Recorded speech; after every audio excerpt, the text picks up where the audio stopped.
Let's keep this one short. The vocabulary question. This is a question in which you're given 5 words and each word has 4 options and you're supposed to pick out the correct one. Now, where this should be the easiest way for you to score some marks in your comprehension question, a lot of the times, this is the one question in which students end up losing most marks, primarily because they consider it too easy and they quickly just rush through it. Now, vocabulary question, the important thing that you need to remember in this one is that you may already be aware of those words, and it's not important for you to have a dictionary in front of you to know the meaning of the word. You have to see which word comes close enough and can be used synonymously, but not in isolation from the passage. The reason why students almost always, end up circling the incorrect answer is because they treat the word like it would be treated in complete isolation from the story. When you're using a vocabulary word, it cannot be seen in separation from the context, meaning how was it placed within the story? What was the intention behind the author's usage of that particular word in that particular situation? Maybe there was an intention. Of course there was an intention. So what you need to do is you need to relocate that word within that passage. And by relocation, I don't mean just say, oh, there it is. You have to reread the sentence and see how it was used. And then question, what was the intention behind the author? What kind of effect was the author going for? And once you have the answers to those questions in your head, you will be able to identify the answer.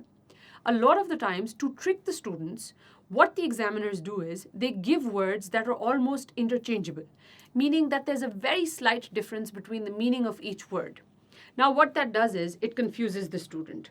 They think, oh, this might be the correct answer because technically none of the meanings are wrong. For example, if you've been given the word gathered and the options are mustard, collect, raise, or thought of, technically, in one way or another, it can be argued that all the meanings are correct. But you have to see how the word gathered was used in context. And in your mind, place each of these options and see, can these be used interchangeably with that specific word? And see which one is correct in context. Another example is, let's say your option is following, and the words that you've been given as an answer are next, last, below, later.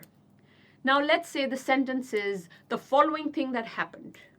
Now in this particular context, you are often given a statement that says, answer the following questions. In this particular statement, the meaning below will be correct, which means that if that's the sentence and you've been given options below, following means below. However, in context, if the sentence was the following thing that happened was, the correct option would be the thing that happened next. That's your correct answer. But students get very confused, which is the intention of the examiner to see how well you understand the context, and end up circling the incorrect word. It can be argued that the meaning is correct, but the meaning in context of the story or the passage is wrong. The reason why I keep reiterating the meaning in context is because that's exactly what the examiner is trying to test you on. They're trying to see your understanding of the language and your power and hold over vocabulary. How well do you know the synonyms and the many meanings of one particular word? How well do you understand that one particular word can be replaced with another without changing the meaning and without changing the desired effect of that sentence? So, what is the key of this video that I'm trying to reiterate and focus on is that knowing the meaning of the word is not what is imperative.